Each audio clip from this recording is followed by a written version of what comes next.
We cannot afford, as the United States, to entertain the fantasy of accepting our decline and trying to go gracefully into the wings. We have got to get ourselves together. We have got to understand the inherent advantages that the United States has. And we have got to realize that we have an obligation to ourselves and our children, our grandchildren, and to the world to lead. Welcome to Post-Corona, where we try to understand COVID-19's lasting impact on the economy, culture, and geopolitics. I'm Dan Senor.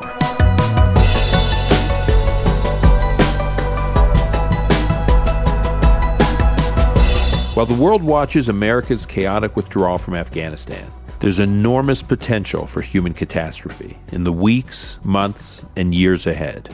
At best, the future of Afghanistan is uncertain. But what about the future of America's role in the world? How does it impact the geopolitical landscape? What are the strategic implications for the West of what's playing out right now? What does it mean for China and Taiwan and Japan, for Russia, for Turkey? Is the new U.S. policy in Central Asia simply one more step towards American disengagement globally, a process that has been ongoing through 3 administrations, Democrat and Republican? On this podcast, we focus on COVID-19's lasting impact on our economy and geopolitics. But what's playing out in Afghanistan right now is too consequential. So we're going to dive into it today with Fred Kagan. I've known Fred for a long time, going back to when I worked on U.S. policy in Iraq.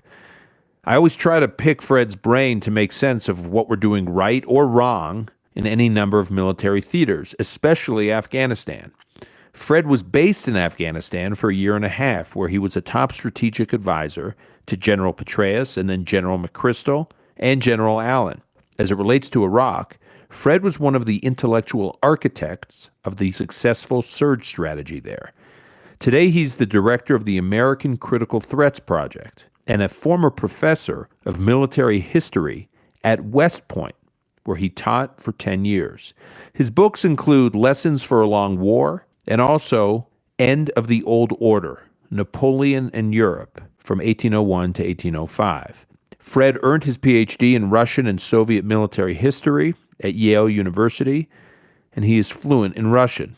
So as we consider the longer-term strategic implications of our withdrawal from Afghanistan and the way we are withdrawing, here's Fred Kagan.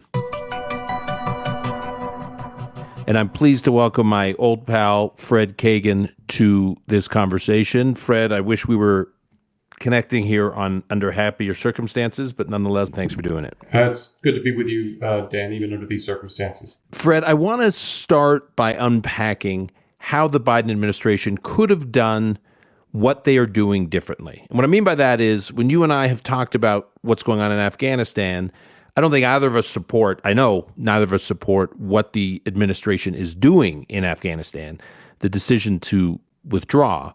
But let's give them the benefit of the doubt. All right, let's assume that they have good reason to want to withdraw. In fact, they have good reason to want to withdraw soon. If you were advising them on how to implement the policy that they ultimately achieve, however much you disagree with it, what would you be advising them to do differently from how they've been carrying out the policy over the last several weeks? So President Biden made this decision in the spring after having allowed at least a pro forma policy review process to work forward. And that's okay. That timing was fine. But he gave the order for the evacuation to be complete by September 11th. And I'm not going to say anything further about the wisdom of choosing that particular date for the end of this mission in a symbolic way. I'm not sure that he realized that a date that close in would actually require the military immediately to cease all support to the Afghan National Security Forces and get out of Dodge very quickly. But that is, in fact, what our military forces had to do if they were going to meet that deadline. So the key thing here is, first of all, the president needed to accept that he could give an order for all of our forces to get out of country, but that to be responsible, it needed to take longer than he wanted it to. And in fact, it could not have been responsibly completed before sometime next year. And there are a number of factors that go into that. One is, as you know, Dan, the fighting in Afghanistan is to a considerable degree seasonal. And the Taliban was just winding up for their major annual campaign of the fighting season when President Biden gave this order. So by giving the order at that time and on the timeline that he insisted on, he put our military in the position of having to strip from the Afghans the enablers that we have been providing to them, like our air power, precision air power, some intelligence stuff, some surveillance and reconnaissance stuff, and communications, and a few other things, right as the Taliban was rounding into their major annual campaign. And can I just pause you right there? So when we hear that the Afghan National Army collapsed within a matter of days, you're saying that the Afghan National Army, in a sense, was powered by these resources that you're describing here, and in the middle of the fighting season, the United States just pulled those resources. So there are two issues there, Dan, and I'll take them on in series if I can. One is, it is not true that the Afghans stopped fighting within days. The Afghans have been fighting this entire fighting season, and there are some Afghan forces that are still fighting. This is a calumny that President Biden and others have been perpetrating on Afghan security forces. The force did collapse. There were lots of surrenders. They did not fight the way we expected them to for some reason. I don't know why we expected them to. I'll come back to that. But neither did they simply stop fighting. That is not accurate. And it took a lot more than the 11 days that I don't know what was on Chairman Milley's mind when he made that statement with that number. But on the issue of enablers, look, there are virtually no U.S. allies in the world that have militaries that are capable of conducting major combat operations on their own without American support. We design our alliances in this way. We do that for various reasons, good or ill, but that is a reality. Maybe the French can, maybe the British can, pretty much nobody else can. And that was true of the Afghan security forces also. We did not build them to be able to operate on their own. We built them to rely on niche capabilities that only we could provide. Well, they did rely on them. But then we suddenly told them at the start of the fighting season that they weren't going to have those capabilities and that they were going to have to fight the Taliban on roughly even terms with the Taliban. Now listen, Dan, you know Afghanistan, you know Afghans. They are tough fighters. These are not guys who run away from a fight. These are guys who run to the sound of the guns, as a general rule. But when you've built a force in such a way that that force expects to have significant advantages, significant technological advantages over its adversary, and for 20 years has had those advantages over its adversary, and then suddenly right at the start of the fighting season, you say, oh, yeah, by the way, you're not going to have those advantages, so you're going to have to fight on even terms. An adversary, in the way that adversary likes to fight, you demoralize that force, you disorganize it, and you disorientate it just as the adversary is launching into their major attack. Well, then, they're not going to fight very well, and they're not going to fight very hard, and they're not going to fight effectively. And that is exactly what we did with this decision. Can you just walk through some of the numbers in terms of the numbers of Afghan national military personnel that have actually been killed whilst defending their country and serving as reliable allies of the United States in the West since we really handed over that responsibility in 2015 to them? Yeah, thank you, Dan. This is a really important point. We can only give minimums because the Afghans have actually been pretty shy about reporting their actual casualty numbers for various reasons. But the minimums range in the 66 to 70,000 killed in action over the course of the 20 years, and hundreds of thousands who have volunteered over the course of that period and have continued to volunteer to fight against our common enemies. And I have no idea how many have been wounded, but it's a very significant number. But if you have in your mind 66 to 70,000 Afghan forces killed in action fighting against our common enemies, you will be at the lowest range of what the casualty count has been for them. And you've drawn the analogy, you're an historian, to what we did to the Afghan National Army is similar to what was done to the French Army in 1940 in the middle of World War II? Yeah, you can make a decent analogy. It's, there are obviously important differences, but We subjected the Afghan army this year to a psychological shock that was not dissimilar to the psychological shock that the Germans inflicted on the French in 1940.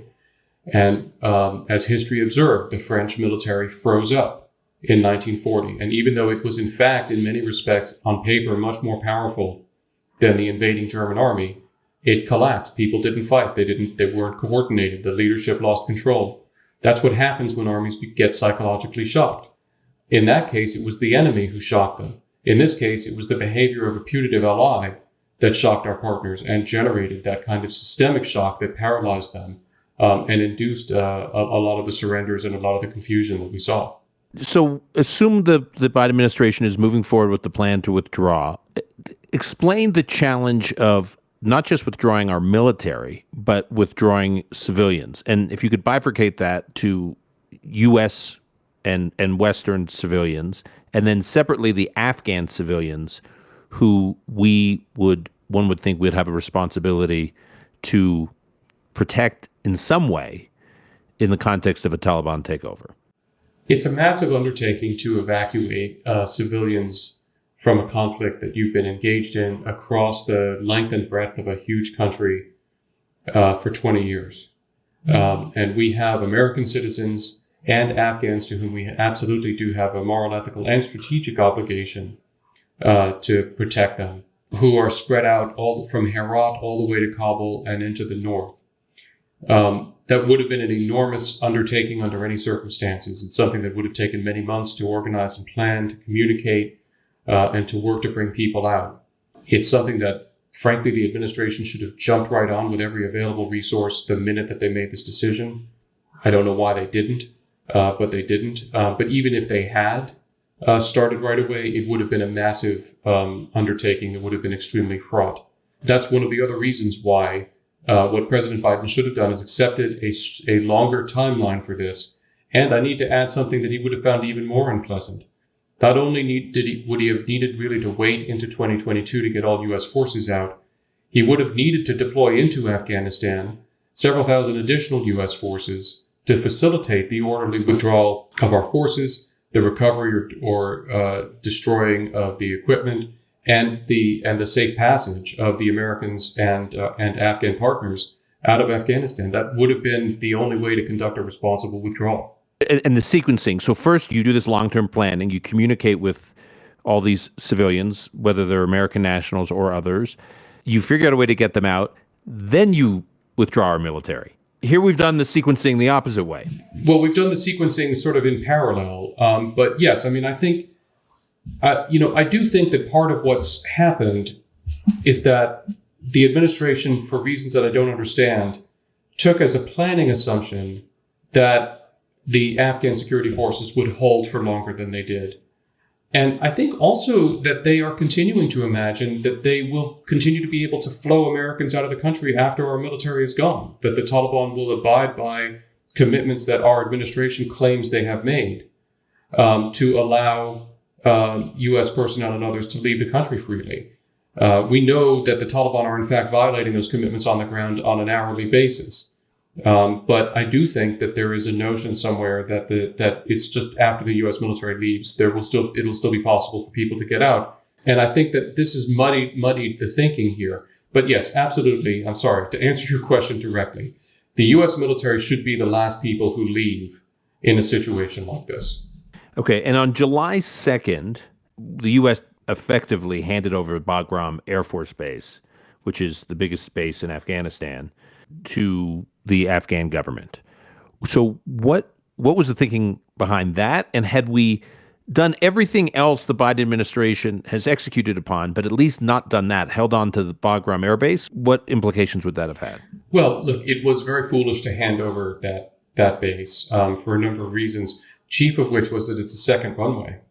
And we are absolutely finding ourselves constrained by having only the one runway of the Kabul International Airport right now to use.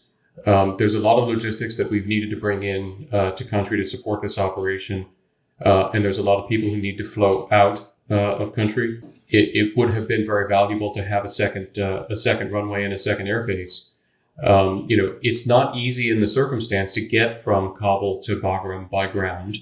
And so it would have been a significant undertaking to move anybody from Kabul city to Bagram. Nevertheless, you can do that with helicopters under certain circumstances. You can do that. It gives you more flexibility.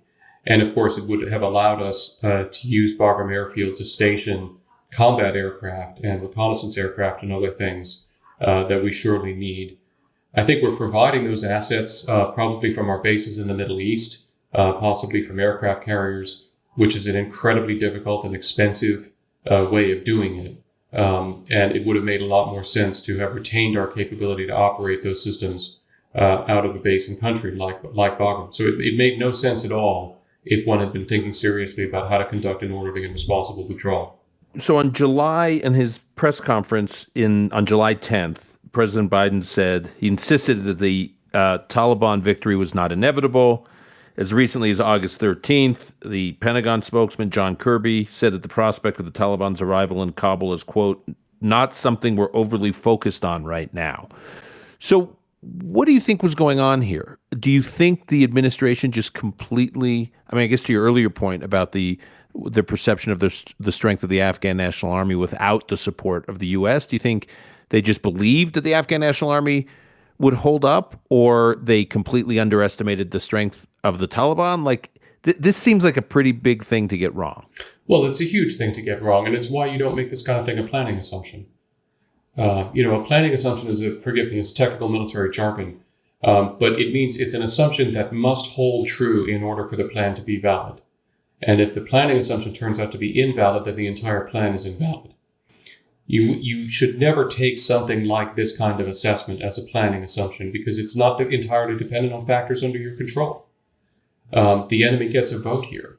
The Taliban pursued a very skillful and intelligent campaign this year, which was optimally designed to cause the collapse of the Afghan security forces and government, and they succeeded. And clearly the Biden administration underestimated the effect of the psychological shock that the decisions they were making would have on the Afghan security forces, and therefore overestimated the resistance that they would end up showing to the Taliban in the face of a Taliban campaign plan that I suspect they underestimated. So I think they probably got it wrong on both ends. But all of that adds up to, you can't take as a planning assumption that when you're withdrawing forces in this way, that your allies are going to continue to fight as if you weren't withdrawing forces, and that your enemies are going to cooperate with you to give you the space to do the kinds of things you want. You just can't take that as a planning assumption. You have to assume that things are not going to go right, and then build plans that have much more safety factor than this one did. Okay, so I want to now move to the broader conversation about the stakes of this decision, both the stakes of the decision to withdraw and also embedded in that is how we did it. I'm not comparing this at all to the lead up to World War II, but I was struck by this quote by then British Prime Minister Neville Chamberlain in 1938 when he was describing the German army's carving up of Czechoslovakia. I said, again, it's 1938. He referred to Czechoslovakia as, quote, a quarrel in a faraway country between people of whom we know nothing. A quarrel in a faraway country between people of whom we know nothing. Now, I think there are a lot of officials in the Biden administration and elsewhere who think it's a faraway country. People are fighting each other there. It's basically a civil war. We don't know much about what's going on in this country. We've been there for 2 decades. How much longer are we going to be there? This is not our problem. So, and that was effectively part of what President Biden said in his statement earlier this week in describing why it was not in our interest to stay in Afghanistan. So how would you then respond to that characterization? Dan, it's baffling to me that anyone could characterize this conflict in that way. Why are we in Afghanistan? We're in Afghanistan because, having allowed chaos and civil war to rage in the 1990s, we also allowed al-Qaeda to establish bases and train and plan in a way that allowed them to conduct the most devastating attack on American soil since Pearl Harbor. and the most massive terrorist attack in the history of the world. And we went into Afghanistan to remove from power the government that had invited them there and facilitated them in that planning and refused to break with them. And that government was the Taliban. The Taliban has considered itself not an insurgent group, but a government in exile throughout the entire conflict. It has never broken with Al-Qaeda. That was one of the conditions that President Trump's negotiators were trying to get the Taliban to commit to, and the Taliban never would commit to breaking with Al-Qaeda, and they haven't broken with Al-Qaeda. We were there to prevent Al-Qaeda and also ISIS, after we allowed that to become as massive a phenomenon as it was based on our withdrawal from Iraq. We were there to prevent those groups from regaining safe haven from which to plan and conduct attacks against us directly. And we were successful in that undertaking for 20 years. So as we talk about how this has all been a failure and it's all been a disaster and it's all been for nothing, no, it hasn't. Because for 2 decades, we denied those groups safe haven and we kept Americans safe, and there have been no further major Al-Qaeda attacks on the American homeland. And that is not an accident. And it is an accomplishment, and it's a very important one. And it is therefore absolutely astonishing to me when I hear President Biden characterizing what's going on in Afghanistan as purely a civil war in which the United States has no interest. It never has been that, and it will not be that. Okay, Fred, fair enough. I agree with you about our national interest. Some critics have argued that we were able to do everything you just outlined, accomplish everything you just outlined, but with what is now a minimal but important troop presence in Afghanistan. But that was also while we were effectively in a long period of diplomatic negotiations with the Taliban. So it was not in their interest to fight. But if they actually chose to fight, as we've seen over the last few weeks, there's no way we could maintain the presence we have there without ramping up our troop levels considerably. So, Dan, if you take a look at the casualties U.S. forces were suffering and the force levels from 2015 to the present, you'll note that by 2015, we were down to under 10,000 troops. And within a year or two of that, we were down to around 5,000 troops. And throughout that period, predating the Trump negotiations with the Taliban, predating the deal with the Taliban, U.S. killed in action was averaging 20 a year. The United States military is one of the best protected and also one of the most lethal forces in the world. We were perfectly capable of keeping our forces in country at very low force levels without having to fear that the Taliban would inflict a lot of casualties on us. The notion that we needed to run for the exits, lest the Taliban start to inflict some fearful casualties on us, is just based on a complete misunderstanding of the relative capabilities. They were not trying to kill us for that period. They were trying to kill us for that period. They couldn't.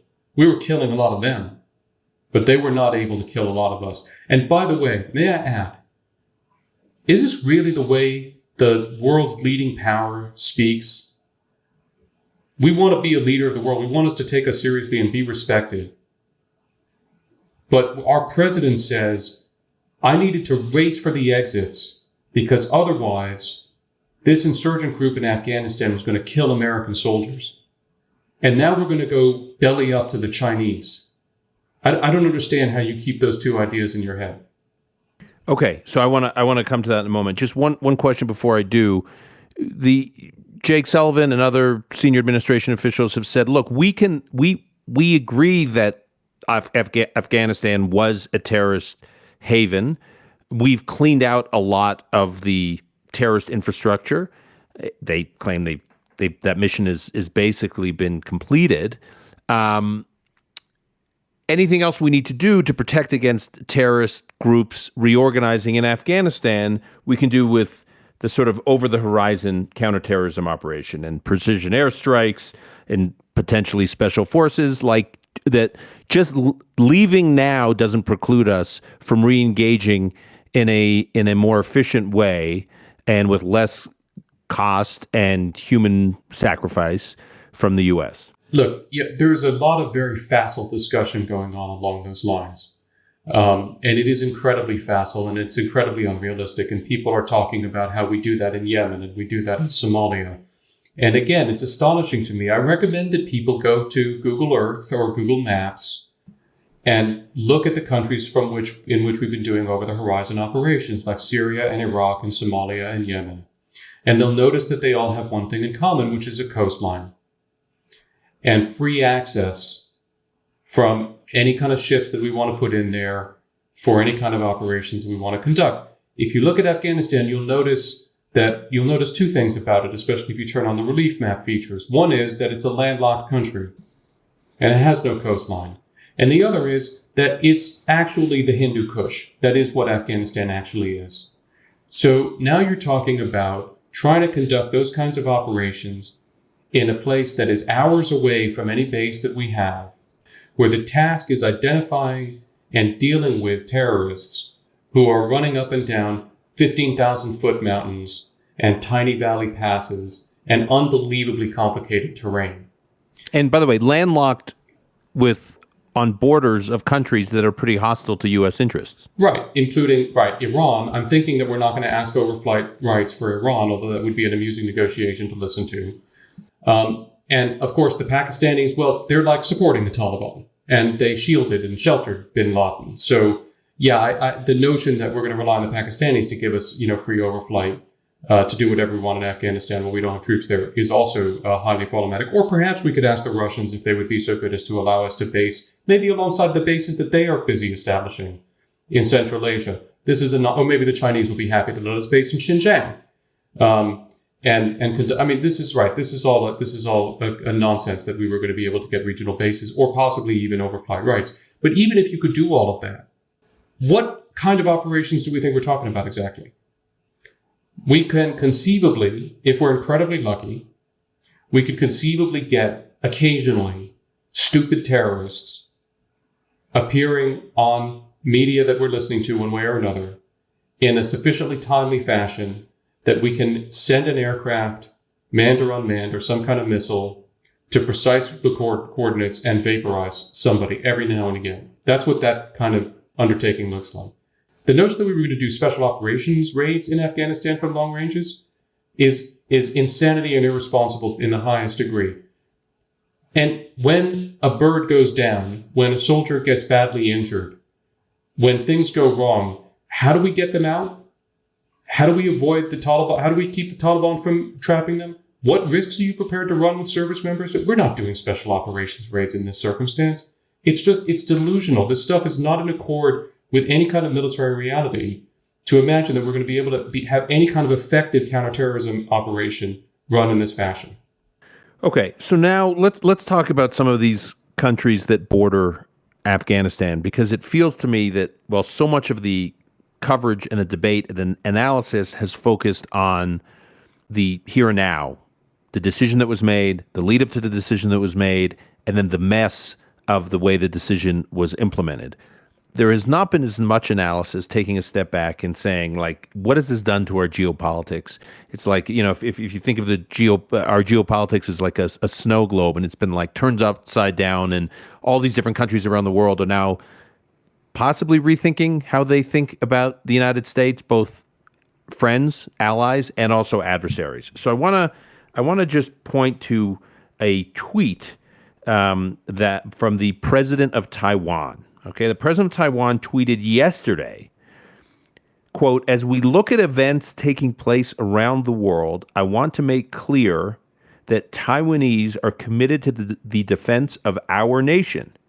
We are willing and determined to stand up for our allies and will continue to work with like-minded partners as a global force for good." Close quote. Why did the president of Taiwan feel compelled to make a statement like that in the context of what's happening in Afghanistan? Well, Dan, one might guess that it would have something to do with the fact that the Chinese have been endlessly beaming at Taiwan messages about the lesson that they should conclude from Biden's withdrawal from Afghanistan. They have been saying, you guys think the Americans are going to be with you. Look at what they're doing to Afghanistan. Why do you think you're going to be any different? This is a drumbeat. The Russians are beaming this at the Ukrainians. The Chinese are beaming this at the Taiwanese. The Iranians are telling this to all of the people around them. Everyone who is interacting with, by which I mean, I guess, opposing, fighting, or preparing to fight American allies, is beaming this right into those allies and saying, why do you think the Americans are going to stand with you? That's going on. We're seeing it. And I'm very delighted that was the response of the president of Taiwan. That's a very good response.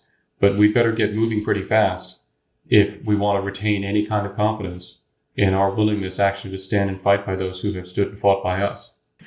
In terms of China, they have considerable economic interest in Afghanistan. Certainly with its One Belt, One Road program, there's a lot of opportunity for China to do infrastructure projects in Afghanistan. Afghanistan is home to immense mineral wealth, estimated to be something in the neighborhood of valued at $1 trillion US.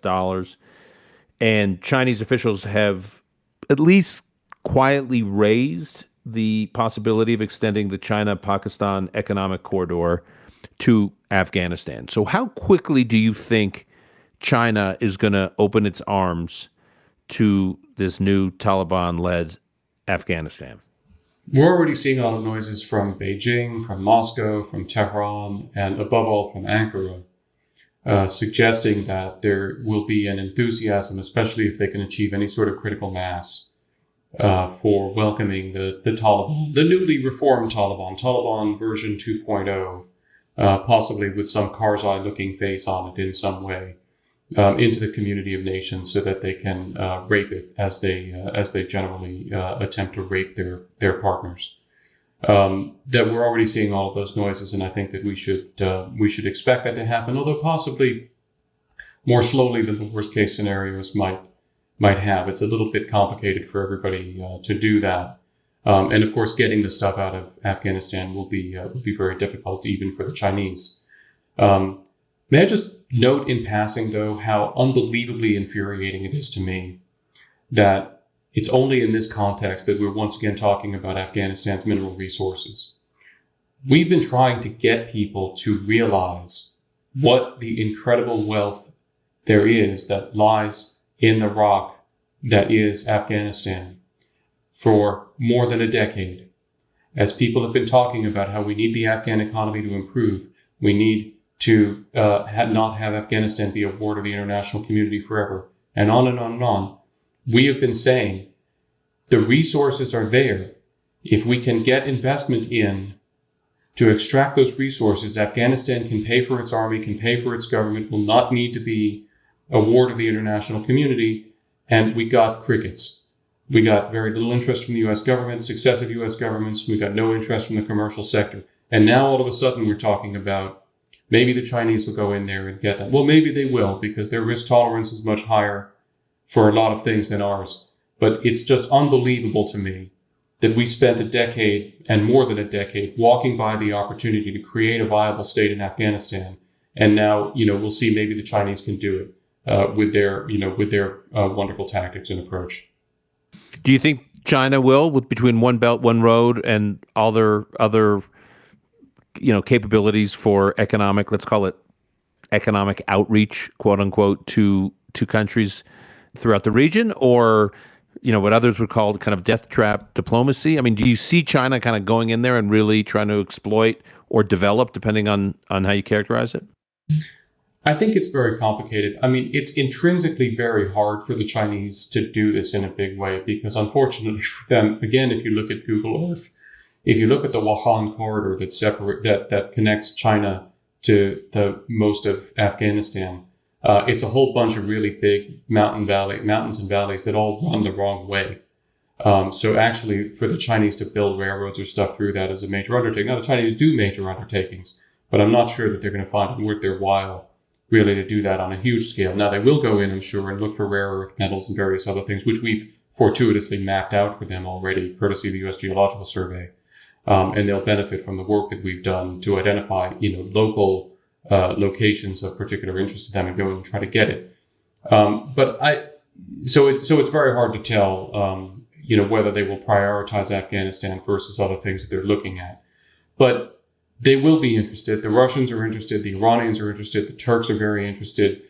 There's a new great game that is going to start to play out in Afghanistan right now as they all compete for favor with the Taliban, and they all compete for access to at least state claims to resources that they might want to mine sometime in the future, whether they actually do it now or not, and whether it will benefit the Afghan people or not, which I would highly doubt, given the way these countries operate. So one of the top foreign policy advisors to President Putin in Russia, his name is Fyodor Lukyanov. He was quoted as saying, quote, "You can't blame Russia for feeling a little smug about what is happening in Kabul," close quote. This is Fyodor Lukyanov, a top foreign policy advisor to Vladimir Putin. Now, when the U.S. first went into Afghanistan after 9/11, in 2001, 2002, in the early years, Russia was with us. They supported us. And then they seemed to start playing both sides. So what was Russia's calculation early on, and how has it evolved? The major issue that happened actually had, of course, nothing to do with Afghanistan. It had to do with Putin's view toward us, which is the changes in which have been documented extremely well by the analysts, the Institute for the Study of War, particularly Natalia Bugayova and Mason Clark, who've laid out the way that Putin came really to focus on the United States as an enemy, that he accused us, particularly after the color revolutions, of fomenting color revolutions, of seeking to undermine Russia and so forth. And you could see, and I believe that you were actually there with me in Munich in 2007, listening to the speech that he gave at the Munich Security Conference, which was, I remember it. Yeah, it was basically a verbal declaration of war on the NATO alliance in the United States. So, from that point forward, Putin was not with us at all and was interested in having us fail one way or another. As he's become more aggressive, as he has felt stronger and safer, as he has seen how little we are actually willing to do to push back on anything he does to us, he's become emboldened. We've had these reports of Russians, putting bounties on the heads of U.S. service members in Afghanistan and other things, certainly making contact with the Taliban for a long time. He's been hedging along those lines.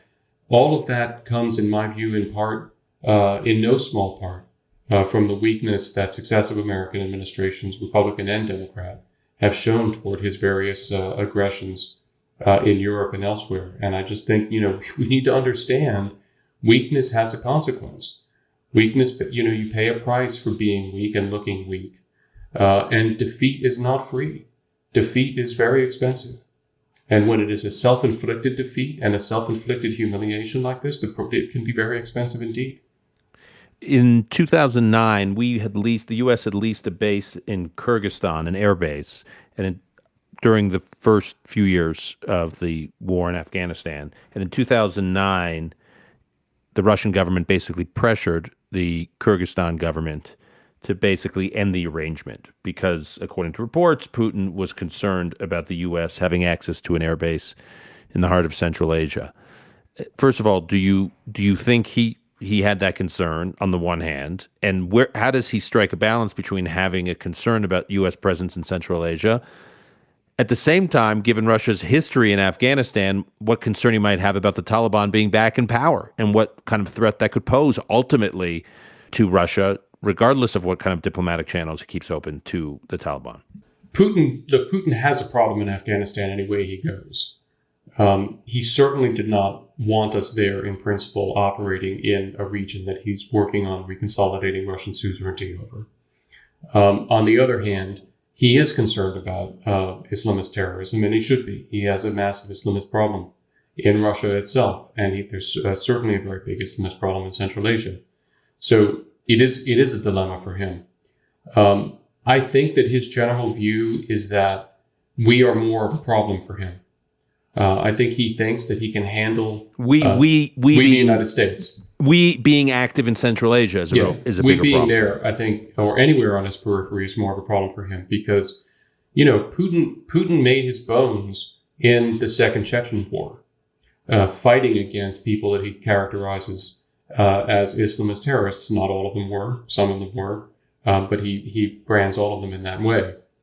And, we should remember that his way of dealing with the problem was to obliterate the city of Grozny with Russian air power and unbelievable weapons of war directed deliberately at civilians. So I do think that I know that he is concerned about Islamist terrorism. I suspect that he believes that he can handle it, and probably better than we can, because he's prepared to be more brutal and he thinks that's what will work. But I think that he's much more concerned about the danger of having long-term U.S. Presence on what he is trying to reestablish as Russia's borders or Russia's effective frontier than he is about a bunch of terrorists that I think he suspects he will be able to handle in different ways. So I think he regards this as a huge opportunity, and he's acting that way. And so we're seeing him reinforcing Russian military positions in Tajikistan that were already there. We're seeing him work to establish new Russian military positions in Uzbekistan where they weren't. As the Soviets would say, it's no accident, comrades, that these are the first steps that he's taken, and that he's taken with zeal. And you mentioned Turkey earlier. What are the implications for Turkey? So Erdogan, our good friend, who is so supportive of all American activities, forgive the sarcasm, has wasted very little time making it clear that he's eager to be the clearinghouse for Taliban relations with the world. He's offered to keep we were originally negotiating with him to have the Turks be responsible for securing Kabul airport after we left. For us, he's now offering to the Taliban to do that for them. I think he's basically offering to beard for them and to be a reassuring presence so that the international community will feel comfortable over time, establishing diplomatic relations and sending ambassadors, because there will be a nice, friendly Turkish military forces face greeting you at the airport, and so you'll feel better about that. He's working hard to ingratiate himself with the Taliban. At the same time, he's built up some street cred with them, I presume, by ferrying Islamist fighters that he's been supporting in Syria to Afghanistan, which he was doing as we were withdrawing.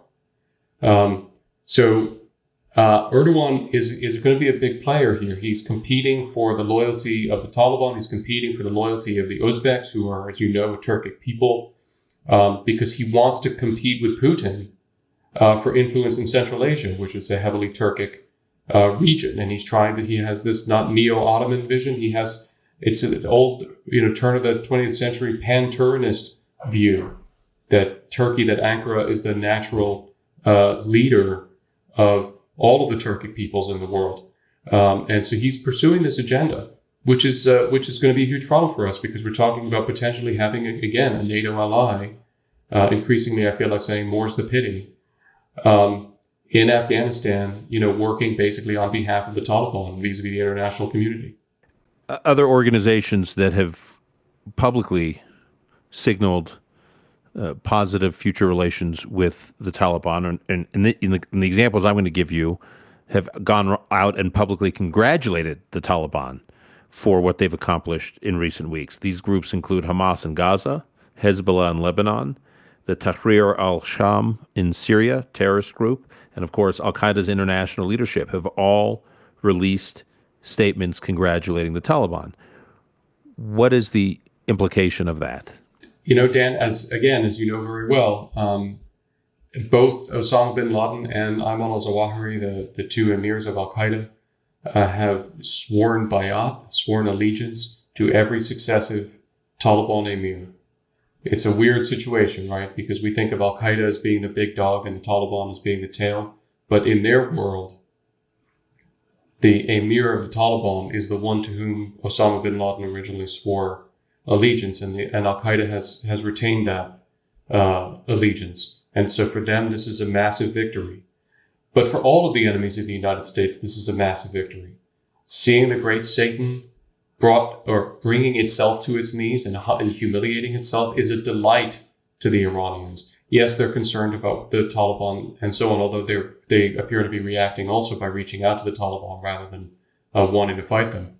But the humiliation of the United States brings joy and solace to all of the enemies of the United States, and you're seeing that reaction. And I think it is going to embolden them all, and it is going to make them more likely to undertake further attacks against us, both because they think we're weak and won't respond, and because this will generate a competition within the global Salafi jihadi movement, of which ISIS and Al-Qaeda are a part. This is how this organization works. We've pursued this fantasy for years that it's somehow good for us that there's ISIS and Al-Qaeda and that they fight each other and so on, which they sometimes do.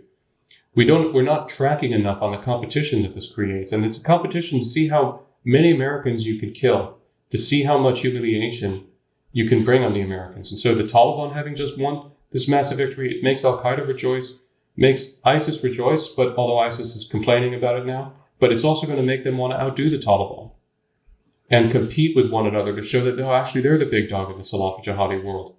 And of course, Hezbollah, which is not part of that world, is part of the Iranian-controlled so-called axis of resistance. They also are going to desire to show their chops in fighting what they call a great state and what the Iranians call a great state. So this is bad news across the board for us. In the press coverage of President Biden's decision, we've heard a lot of criticism, I think some of it unfair, of what at worst you could describe as misleading projections, at best just miscalculations. But the criticism of our U.S. military leadership, of our U.S. military planners, that for years they've been sitting in the Situation Room with the president, telling them if we just have a little more time and if we just maintain our troop presence, or in some cases we increase our troop presence, things will get better. And the Afghani security forces are on track to getting better, and the situation in Afghanistan, civil society is getting stronger, and the government is getting more capable and getting stronger. And if we just stick it out, we will get to a much more sustainable place in Afghanistan. And that there's been just criticism after criticism of our uniform leadership, which I think has been largely unfair, basically saying they have been getting it wrong. And finally, President Biden, the fourth administration that's had to deal with this, is said enough. What is your response to that? The so-called Afghanistan papers are not the Pentagon papers. There's been this huge effort to portray some kind of misleading of the American people and concealing of the truth. And it is astonishing when you go through that documentation how much of it is actually matters of public record already, and how very little of it was actually classified or withheld from anybody. Fundamentally, the accusations amount to the fact that in press conferences where bad news was presented, upbeat presentations also occurred. Not that the news was withheld, because the news wasn't withheld. For more than a decade, we've had an entire office, the Special Investigator for Afghanistan, the SIGAR, has done nothing but pump out report after report about everything that was going bad in Afghanistan, all in the public domain, all out there. We've had a series of reports from the State Department and the Defense Department about all of the problems that were out there. We know that the government is corrupt because the U.S. government has been reporting that the government is corrupt. I know that because as early as 2009, as part of the civilian assessment team that General McChrystal brought together, we identified in that review corruption as a co-equal threat to the enterprise with the insurgency. And that review was, unfortunately, it was intended not to be made public in that form, but it was leaked at the time in 2009. And from that moment, that assessment was available, and that was the commander's assessment. And it was the assessment that he presented to the president. He didn't conceal anything. So this has been a very transparent activity, and no one's been whitewashing this. No one has been saying, well, I don't want to say no one. I don't know that there haven't been people out there saying, but I do know that successive commanders in Afghanistan have been dutifully reporting back all of the challenges they face, the risks that they are taking, the problems that they are encountering. And political leaders in Washington have been, in my view, up until this moment, making the right decision that it was worth the costs, risks, and consequences of remaining there, rather than accepting the situation that President Biden has just generated. I think that was the right call, but that call was not made on the basis of ignorance or misleading reports from the field that everything was okay, with people concealing all of the bad stuff. It is factually inaccurate to assert that has been going on. It is easily demonstrable that it is factually inaccurate. Our friend Neil Ferguson, the historian, has in a number of his writings looked back at the decline of Great Britain's influence in the world, its sort of imperial Britain's position in the world a century ago. And he basically has pointed out that since, if you go back a little over a century ago, since 1914, Britain had endured a war, World War I, a financial crisis, and then, interestingly, in 1918 to 1919, the Spanish influenza. And also its economic situation was completely overshadowed by a massive amount of debt. And while the UK maintained the dominant currency globally, its position in global finance was no longer what it once was. It was no longer unrivaled. And he's drawn a parallel to, not a perfect parallel, as he will concede, but he draws parallels from time to time as to where America is now in its position in the world. And I want to zero in on one point, which is the pandemic. The pandemic is truly a black swan event. We haven't experienced something like that in a century. I mean, you could say maybe 1957 is the closest, but it's been a long time since the whole world has been consumed with something on that scale. How much do you think the mistakes being made by the administration are just a function of they're spread thin, they're distracted, they and every Western power is completely consumed with combating COVID-19, and they're going to make mistakes? In this case, the mistakes, as you're laying out here, have pretty big consequences. But if we look back at history, it's hard for governments, including superpowers, to do a lot of big things at once. And they've been busy with this pandemic. Well, I want to come back at the end of this to the question of whether America's Britain and our power is waning, and this has inevitably marks an inflection in American decline. But look, I'm sorry, I'm not prepared to give President Biden that out. He set a policy process in motion to look at the situation in Afghanistan. He took the time to do that. He had presented to him whatever he had presented to him, and he made a decision. It was a bad decision. It was an unforced decision. I understand his line that President Trump had put him in a bad spot. That's true. The deal that President Trump made with the Taliban was a terrible deal. It was an evil deal. It was bad for the United States. And it did put President Biden in a difficult place. Of course, the Taliban had violated that agreement by the time President Biden came to office. His assertion that he had to do this lest American troops start getting shot at by the Taliban is just, I don't even know. Well, I'd also add that I don't know why this particular agreement or policy was sacrosanct. President Biden ran for office saying he was going to unwind most of what President Trump had done, and he's done. He pulled out of the Keystone Pipeline. He re-entered the Paris Climate Accord. He's obviously been trying to negotiate with the Iranian government and reverse Trump's decision to pull out of the Iran deal. So, I mean, on case after case, he's never been felt constrained by something Trump did. Right.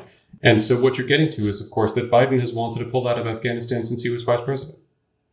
And that was very clear. He opposed the surge of forces into Afghanistan. He wanted to draw down. He wanted to pull out. He was very frustrated that he wasn't able to. And it really seemed pretty clear that as when he became president, one of the first things that he wanted to do was to undo that decision that he thought that President Obama got wrong, and that he was pretty clear about, let alone President Trump. And so I don't think that this had anything to do with COVID. I don't think this had to do with the problem of bandwidth. I think this had to do with the problem of leadership. And we're just having a president whose head was in completely the wrong place about this and who behaved in an incredibly irresponsible fashion. And of course, you're talking about the military. The military is not primarily responsible for dealing with COVID. COVID affects the military, obviously, but the military can do more than one thing at a time, and they're perfectly capable. Yeah, but the decision makers in the White House, again, I'm not giving them a pass here, but the decision makers in the White House, it is a small staff in the White House. They're the ones who ultimately have to dedicate time and interagency meetings to decisions, and they have a lot going on. As they will say, by the way, when I talk to administration officials, they say we're focused on COVID, climate, and China. Those are our priorities. And everything else is peripheral. That's partly the reason they gave, not publicly, not in official statements, as to why they weren't going to get involved with the Israeli-Hamas conflict in May of this year. So they said, we're just not going to expend time and energy and political capital dealing with a peripheral issue. Could they have calculated Afghanistan? I'm not saying it's accurate, but could they have calculated it's a peripheral issue? Well, they might have, except that we know that they went through a formal policy review process. We know that they actually did spend time on it. It's not as if this was some kind of just, oh, I don't have time for this. Okay, well, we're pulling out. They went through a formal process. The president spent time on it. There were briefings, there were papers, there were meetings, and all of that kind of stuff. And they just big fat made the wrong decision. So it's hard then to say, well, we didn't have time to consider it seriously enough, because they did. They made the wrong decision. He made the wrong decision. And if they did say that we didn't have the bandwidth, it's not like there was some pressing deadline that they was forcing their hand on. Well, they chose the timing. Well, look, they could argue that the deadline was the May 1 deadline from the Trump deal. So he did have to make a decision. I will grant them that. He had to make a decision. Now, he could have done a variety of things to buy himself more time. And of course, he made the decision to blow past that deadline anyway. Mm-hmm. But that's my point. In a sense, it's artificial because he could say, this was an agreement negotiated by the previous administration. We're reevaluating it. Right. It was an executive agreement. It wasn't a treaty in any event, and so on. Right. Absolutely. Okay, come back. You wanted to Neil, who's been on this podcast, and I'll probably have him on to respond to whatever you're saying. Yeah, so go ahead. Look. The Roman Empire was falling for about 700 years, according to Romans, right? And there is a certain tendency in great powers like ours and Great Britain to predict their own demise prematurely. And I really believe that this is one of those cases. Yeah, China is rising. Now, I'm not an economist, so I have to accept what China experts who know a lot more about it than I do say. I don't accept the narrative that the Chinese economy is inevitably going to match or pass or eclipse the American economy. I do think that we're wildly underestimating structural problems within the Chinese economy itself that will hinder them from doing that. Starting with, it's not a capitalist system.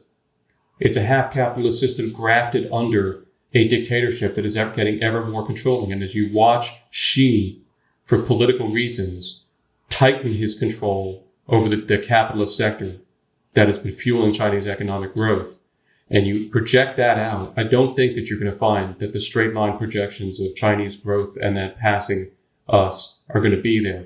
I know my colleague Derek Scissors at AEI arguing about the problematic usage of GDP as a measure of actual economic power anyway, as compared to national wealth, which is a whole other story, and which is a place where the United States has an enormous advantage over China. So I don't even accept, but granted as a non-expert, the premise that the Chinese economic situation is as rosy as everybody says that it is. No one else is anywhere close. The only country that can overtake the United States in economic terms is China. So I'm just looking at the economics of it, which is a basis for a lot of this triumphalism, this Chinese triumphalism and Chinese century stuff, I think is very problematic. From a military standpoint, the Chinese are well on the way to getting themselves into a place where it is be very, very difficult for us to defend Taiwan if we don't get our act together and focus on that. That is a long way from saying that the Chinese are anywhere close to being able to match us as a global military power. They're not. And they're not going to be close to that anytime soon at all. So we're still talking about a regional power. Granted, it's an incredibly important region. It's a region we need to be very worried about. It's a region where we have allies we need to defend. It's still a region in the world. And it will remain the case that there is only one global military power for quite a long time, I suspect. And that will be the United States of America. And so we can choose to decline. This would be my message back. And I would agree with Neil about this. We can choose to decline. We can choose to be that waning power. We can be the weary titan, as people in Great Britain were referring to it before the First World War, right? We can say that we're the weary titan. We can't handle this anymore. We can. But to make a point that I've heard you make before, Dan, and we both know is true, Britain had that luxury in a sense, because the power behind them was us. What's behind us? It's not actually China, because the Chinese will not construct a world order. Even if you asked yourself, do you think that you would prefer a world order in which the decisions are made in Beijing? If you're a conservative, you could say, would you prefer a world order in which all economic decisions are made in Beijing, in which military decisions are made in Beijing. If you're a liberal, ask yourself, do you think that the climate will be better if Xi Jinping is deciding on global climate policy? Do you know why the air is yellow in Beijing? As much as he cares about it, why the fish are dying in the Yangtze River, as much as he cares about climate, do you think that will be better? Of course not. So consider those questions. But the truth is, it isn't going to be Xi making the rules, because he won't have the power to do that. It won't be Putin either. It won't actually be anybody. What you will actually get is a Hobbesian world that can rapidly descend into a war of all against all. Only this time, with vast numbers of nuclear weapons in increasing numbers of countries around the world. We don't have this option, Dan. We cannot afford, as the United States, to entertain the fantasy of accepting our decline and trying to go gracefully into the wings. We have got to get ourselves together. We have got to understand the inherent advantages that the United States has. And we have got to realize that we have an obligation to ourselves and our children, our grandchildren, and to the world to lead. Because that is the only way, that is the only chance we have to avoid real catastrophe.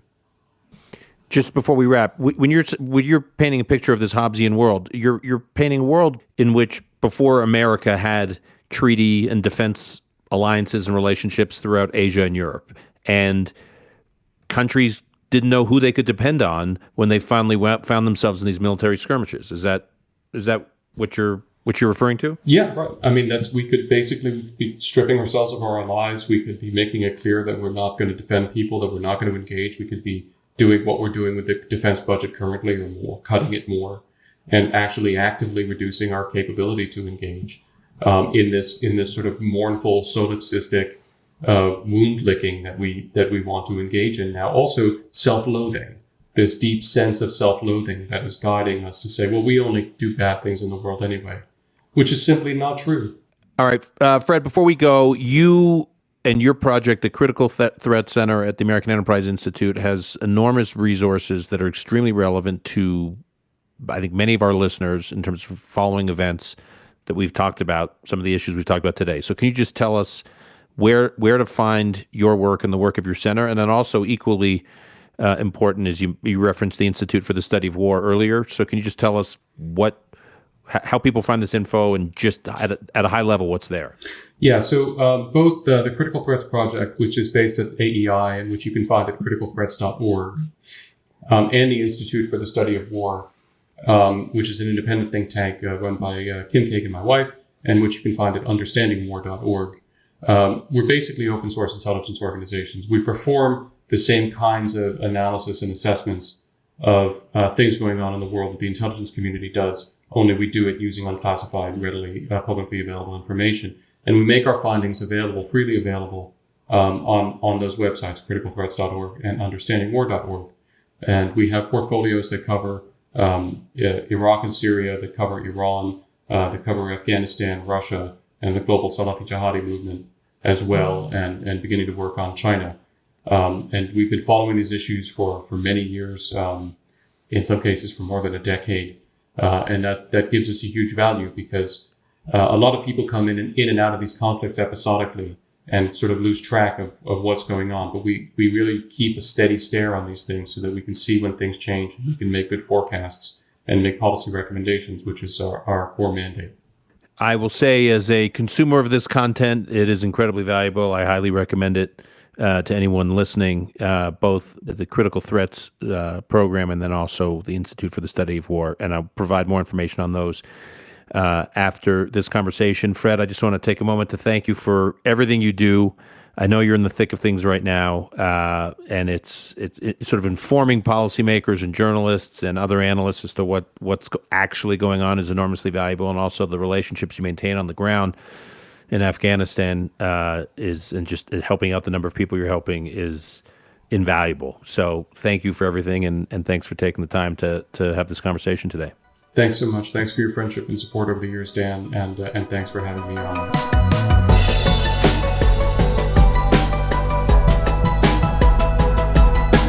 That's our show for today. A few related pieces that I'd like to flag for you. One is Charles Lane from the Washington Post. He has an important column called Biden's Presidency and U.S. Foreign Policy now hinge on pulling off one of the greatest airlifts in history. That's the title of the piece. What Charles does in this column is looks at successful but very complex refugee evacuations and airlifts throughout history, whether it was the Indian government having to move something like over 100 Indian nationals from Kuwait in 1990, right before the Iraq War, the first Gulf War, whether it was Israel's evacuation of a number of Ethiopian Jews in 1991, or it was even the mass refugee effort that the U.S. was engaged in Vietnam. And he really examines how complex these projects are, these campaigns are, in the context of what we're up against in Afghanistan. And Charles writes, quote, "The United States has unparalleled capabilities but faces a worst-case scenario. The number of evacuees is huge. They are scattered about the country and Kabul. The city is remote from the United States. The local political environment is turbulent. If anyone rules, it is the very force that people are trying to flee. And the president," meaning President Biden, "is in a hurry," close quote. So this gives a lot of historical context for understanding and analyzing what we're up against right now. I also recommend anything written by the Long War Journal, which is a journal run by the think tank, the Foundation for the Defense of Democracies. Their website is longwarjournal.org. Now, to follow Fred Kagan's work, the easiest way to do that is to go to aei.org and just search for Fred Kagan. All his pieces are there. The work of the Critical Threats Project is there. All his testimony on Capitol Hill is there.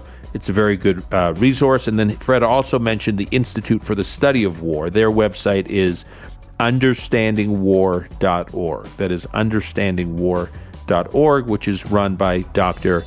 Kimberly Kagan. And what is great about Fred's project and Kim's think tank is they have, as Fred described, a number of very impressive civilian analysts working, producing content for the public that is comparable to the publicly available content in terms of its rich analysis that one will see that's produced by the Pentagon or the State Department and other government agencies. Post Corona is produced by Ilan Benatar. Until next time, I'm your host, Dan Senor.